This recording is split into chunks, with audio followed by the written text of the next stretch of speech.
আমি delivery boy শঙ্করদীপ সরকার। Parcel delivery করে এলাম, আরও কিছু পার্সেল ডেলিভারি করা বাকি আছে। তো আজকে বলবো কিছু কিছু ডেলিভারি বয়দেরকে পার্সেল অবশ্যই সাবধানে নিয়ে যাবেন, তাড়াহুড়া করবেন না, আর গাড়ি স্পিডে চালাবেন না, হেলমেট পরে পার্সেল ডেলিভারি করবেন, গাড়ির কাগজপত্র যাতে একদম ঠিকঠাক থাকে।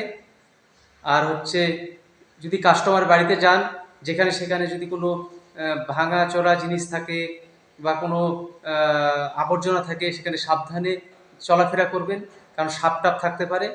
আর কোনো কাস্টমার বাড়িতে কিন্তু পোষা কুকুর থাকতে পারে, সেটা কিন্তু আপনাকে অ্যাটাক করতে পারে।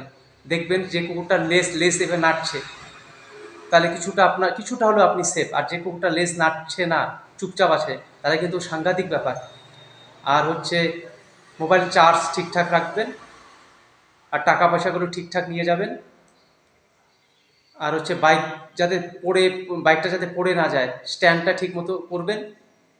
আর হচ্ছে মাথা গরম করবেন না, মাথা ঠান্ডাভাবে কাজ করবেন।